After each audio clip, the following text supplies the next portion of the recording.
Yo, what is up, guys? We're back with another video. This one is We Shouldn't Know Kai Cenat by Golf Cart. Don't forget to subscribe to my channel and let's get into it. When the internet first came around, it was simple. Emails, forums, and early websites that felt like a digital ghost town. But then everything changed. MySpace, Reddit, YouTube, each platform transformed into a stage. The internet wasn't just a tool anymore, it became a world of its own. Memes spread faster than the news, and 6-second videos can make someone famous overnight. True. Right. Suddenly millions weren't just watching, they were chasing. Everyone wanted to entertain, to create, to build an audience. Influence became currency, and social media became the new American dream. And in the middle of it all, there was one kid. One of millions. Grinding, posting, hoping to break through. But if we're being honest, he was never supposed to make it. There was never a universe where I should have known his name or where you should have known his name. But now, it feels like the only thing I ever hear is Kai Cenat. Kai Cenat! Kai Cenat! Kai Cenat grew up in the Bronx. It's kind of, I'm not gonna lie, it's him saying that doesn't really make sense. Because that would be the same as saying you shouldn't know any, like, decently popular streamer or YouTuber's name. Like, they shouldn't have made it, like, he made money and he invested it to make more money. It's not that hard.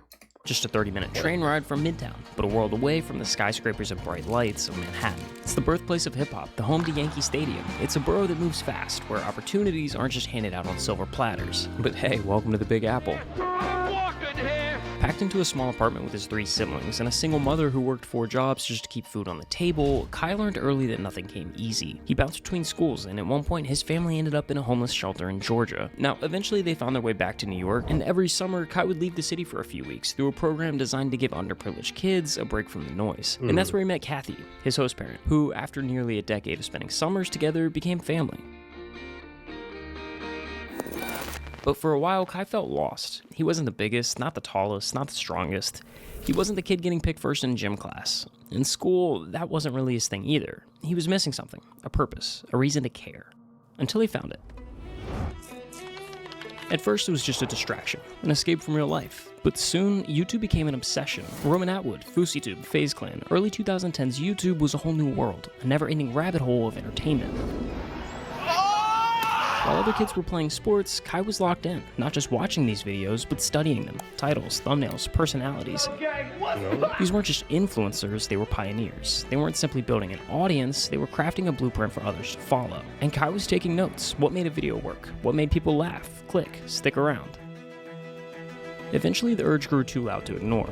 Kai wanted in, so 14 years old.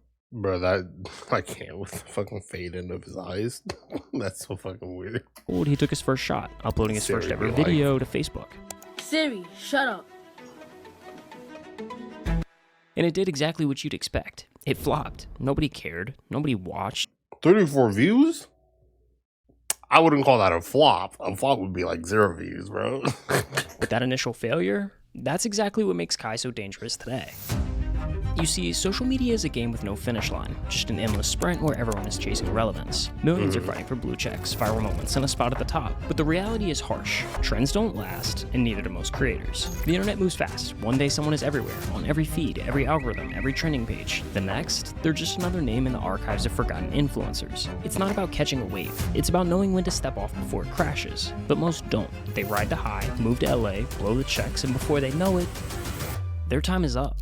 Success in social media isn't about luck, it's about strategy. Think of it like Thanos collecting Infinity Stones. Collect the right pieces, and success becomes inevitable. I think it's just in my head to never quit. I had the option to quit, but it's like, once I say I'm gonna do something, I'm gonna get it done. Kai's first Infinity Stone really came in the form of a weaponized obsession. He spent years shouting into the void, posting to an audience of 0. I'm sorry, I gotta go to work. And from that silence, he learned the internet's harshest truth. No one owes you their attention, until you give them a reason to. Dozens of uploads came and went with little to show for it, but instead of quitting, Kai doubled down. He wasn't just trying to go viral. Bro, for someone who's just starting, that's a lot. Like, I can't. Stop. He was running experiments. Every video was a test, and every failure was fuel for the fire. As a chronically online kid, he absorbed everything, quietly building a mental playbook of what worked, what flopped, and why. By the time he hit high school, the gears began turning. Facebook skits evolved into YouTube videos.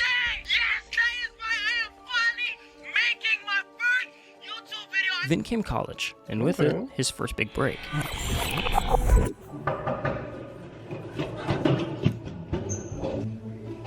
Whoever keep knocking my door, suck my.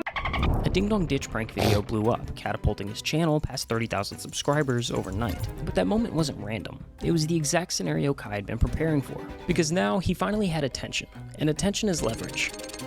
So he reached into the playbook, the one he'd been quietly building since middle school. And right there on page 1 was Roman Atwood. The blueprint was nearly identical. Years of silence, then one breakout video, a fake pee prank in the middle of New York City. That single video snowballed into a series, the same setup with different locations, over and over again until it launched Roman's entire career. It wasn't a fluke, it was a formula. And Kai followed it. One prank turned into 2, 2 became 4. Each video built on the last, bigger reactions, escalating chaos, and the views stacked like dominoes.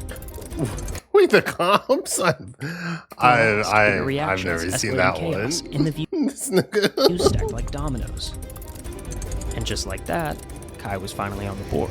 Thank you guys so much. Thank you guys so much for 100,000 subscribers. Honestly, I don't even know what to say. 100,000 is a blessing, literally. I love all you guys at the bottom of my heart. Kai Mafia forever.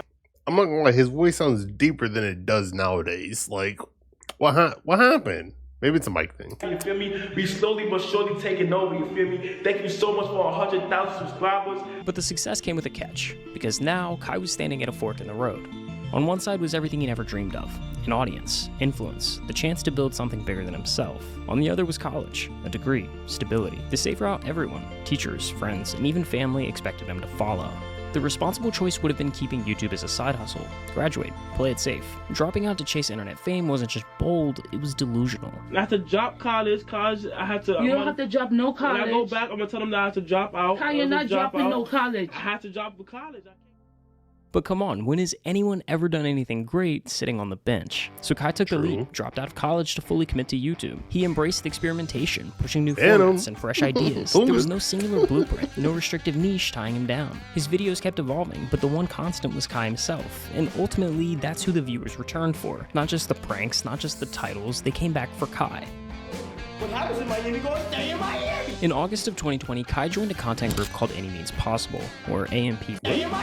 In August of 2020, Kai joined a content group called Any Means Possible, or AMP for short. Now, content houses have been around for years. From FaZe New York to Team 10 to the Hype House, they all exist for one reason: growth. The formula is simple. Take a bunch of creators, put them all under one roof, and suddenly you've got a view printing machine. But here's the thing. Most content houses are revolving doors. Someone joins, sparks some hype, gains some followers, and then dips. That's the norm. But AMP isn't normal. Since the group's inception in late 2019, the lineup has barely changed. The 4 founding members, Agent, Phantom, Davis, and Duke Dennis weren't just collaborators, they were real-life friends, with a shared mindset and a long-term vision for the brand. This wasn't some clout-fueled experiment, it was something they actually believed in. And because of that, they were incredibly protective of the group dynamic. They didn't want to just let anyone in, no matter how big the name was. They had already turned down plenty of well-known creators. People like Your Age, Gideon, and Flight had all been passed on, not because they weren't talented, but because the chemistry wasn't there. One wrong move, one offbeat personality, and the whole thing could fall apart before it even started. So when they invited Kai to join in 2020, it wasn't just another group decision, it was a moment. He didn't have the biggest platform, he wasn't pulling the most views, but what stood out was the way he worked, the way he fit.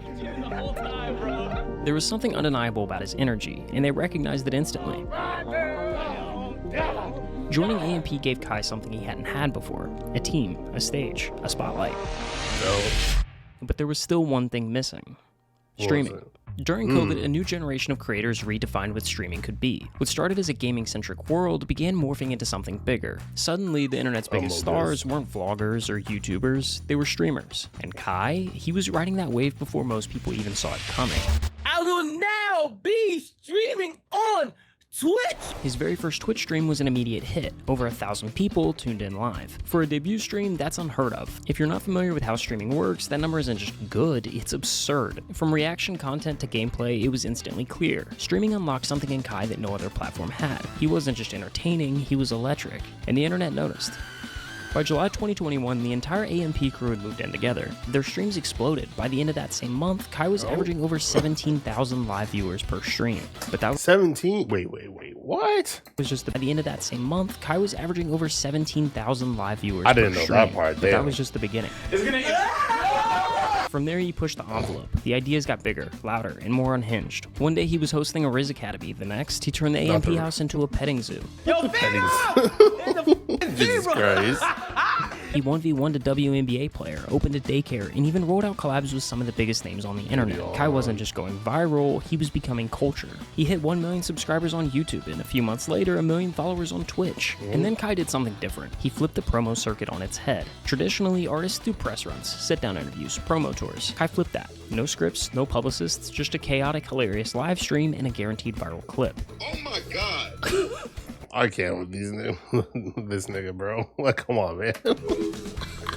From Bobby Shmurda to 21 Savage, everyone started pulling up, and when they did, it didn't feel like content. It just felt like them hanging out, because Kai didn't put anyone on a pedestal. He treated everyone the same, and the result? Streaming's most unexpected talk show. When they like breaking your house, that mean they like... When they breaking your house? Yeah. Wait, have you broken into a house before? Yeah.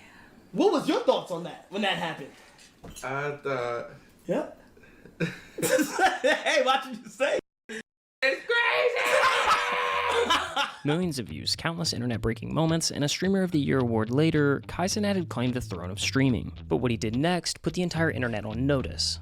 In February 2023, he embarked on a marathon that would redefine what it meant to go all in. For 30 days straight, Kai streamed 24 hours a day in an event he called the Mafia-thon. The Mafia. This wasn't just a stream, it was a spectacle. A relentless, non-stop showcase of endurance, charisma, and sheer willpower. The Mafia-thon wasn't just about God, the good old days.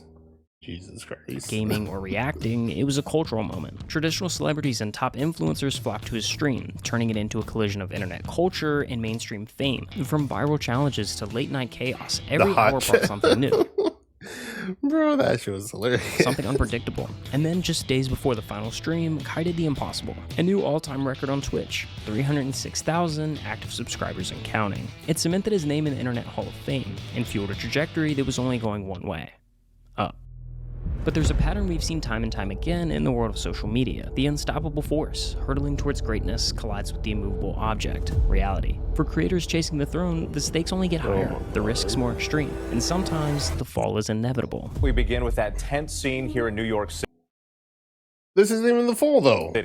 Thousands of young people converging on Manhattan's Union Square Park. We've just learned over the past half hour that 65 people have been arrested, 30 of them juveniles. He's got 20 million followers on social media, and after an ill-conceived stunt in New York's Union Square, he also has an arrest record. What started as a simple fan meetup spiraled into chaos. What are you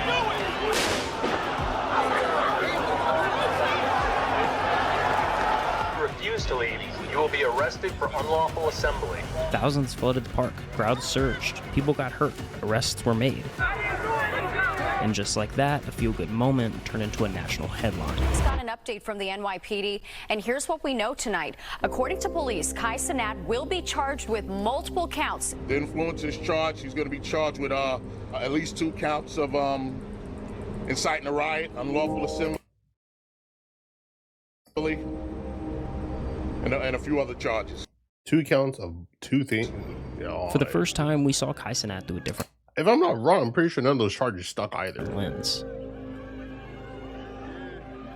This wasn't a world-shattering moment. At its core, it was a meetup gone wrong. A well-intentioned idea that spiraled out of control. Kai's ignorance, however unintentional, had ripple effects far beyond what he'd ever imagined. None of that was my intention. I had good intentions for this whole thing, but after Friday, bro, I've come to realize the amount of not only power, but influence that I have on people. For the first time in a long time, Kai had to stop and think. Not about numbers, not about content, but about impact. About the legacy he wanted to leave behind. I'm beyond disappointed in the things that went on Friday. True. I also asked myself, I said, yo, next time you want to do any of these things like this, you need to hit up the right people, make the right calls, and do it the correct way, because as a whole, bro, we all have to do it. We all have to do better.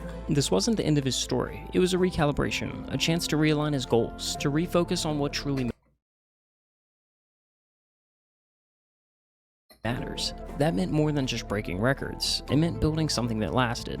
The road ahead wasn't about avoiding mistakes. It was about learning from them. And for Kai, that lesson would shape everything that came next. 2024 was a new year with new goals. Lesson would shape everything that came next. 2024 was a new year with new goals, one that really elevated the gaming side of streaming. See, your typical gaming stream looks like this: a guy in a chair playing the same games on loop. The concepts are redundant, designed to be repeated. Their sets go as far as blank walls and neon signs if we're lucky. And then on May 8th, 2024, Kai flipped the entire formula on its head. He dropped a 2-minute trailer, not a clip, not a teaser, a full-blown cinematic trailer announcing his next challenge, a non-stop marathon that wouldn't end until he beat Elden Ring. It was scripted, scored, and shot like an actual film, complete with lighting setups, camera crews, stunt coordination, and VFX. That was a sick trailer, I can't lie that. Over 45 people worked on this trailer alone. For context, Paranormal Activity, a movie that grossed nearly $200 million worldwide, that was made with a crew of 44. I mean, it may be only by one, but Kai had put together a bigger team just for this announcement, and the stream itself was just as insane. And now, it is time for Elden Ring. His bedroom was transformed into a high fantasy world with custom-built sets, detailed props, and outfits straight out of the game. He didn't just play the character, he became them. It was immersive, theatrical, and way ahead of anything the platform had seen. This wasn't a gimmick, it was a shift, a new gold standard. From Elden Ring DLCs to Bloodborne, Sekiro, and Batman Arkham, Kai continued to inject movie-level production into gaming streams, elevating the gameplay, elevating the promo, elevating the platform. Bro, we Midget Batman, yes sir. We actually in an underground bunker right now. This is underground, Jack. Like no cap. Oh yeah, that was the same. Okay, yeah, I know that. At one point, he even teamed up with Mr. Beast to pull off a mind-bending prank. They built a one-to-one replica of Kai's room, filled it with fireworks, and rigged it to go off midstream. Even with a fake Nikki chair too. Convincing viewers that it was happening live. Now, it didn't take long for people to catch on, but that didn't matter because Kai was redefining what streaming could be. So, like, when's your next subathon? I don't know. Right. Okay, so here's the thing, right? I really want somebody to break my record, bro. So you could break their record. Yes. On November 1st, 2024, Cenat kicked off the month-long Mafiathon 2, and from the very first... I don't like how he didn't give credit to Iron Mouse for Kai to start off his Mafiathon 2. He did it because she beat the record. This wasn't just another stream, it was a spectacle unlike anything Twitch had seen before. Or maybe he does. Maybe he does. Let's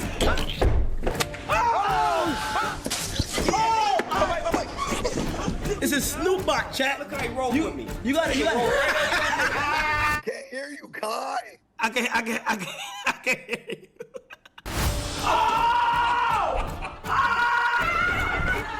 Trio is back.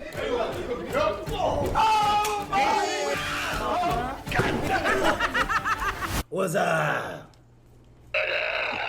You're fired. I want you to get off the wall. Set inside a $55 million mansion spanning over 30,000 square feet, Kai transformed his life into a living broadcast. With more than 67 cameras capturing every single angle and 5-man production teams working in rotating shifts, not a single second went unseen. Whether he was eating, sleeping, or showering, Kai lived on stream, unfiltered, unscripted, and completely open to the world. Every second of the day, they're watching me. Kai, what are you talking about? How do you do that? I literally just do it.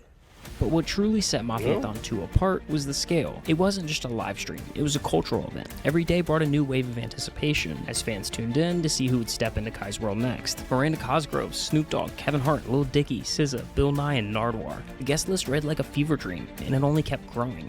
From massive giveaways to AI robots that cost over $25,000 each, every moment was meticulously planned. Nothing was left to chance, no cost was spared. This wasn't just content, it was a masterclass in creating a moment the internet would never forget. Ladies and gentlemen, boys and girls, it's about that time. It's officially November 1st. It just hit 12 o'clock on the dot. I'm gonna schedule this video so that in a month this drops. Here's my message to myself. I hope you're proud of where you're at. If you broke the record, congratulations. I want to thank Phantom, I want to thank Duke, I want to thank Davis, I want to thank Agent, I want to thank Chris for never giving up on what I want to thank Davis, I want to thank Agent. I want to thank Chris for never giving up on what they love to do. It always treated me the same from day one. KC3000, Mr. Cenat 1000 himself, you know what I'm saying, for breaking the Twitch record and becoming the greatest streamer of all time. My dog is the greatest, you know what I'm saying. There has never been one like him. And to be honest, if we being honest with ourselves, there probably won't be another Kai Cenat. Kai is not gonna get the love he deserves until he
And I'm ready.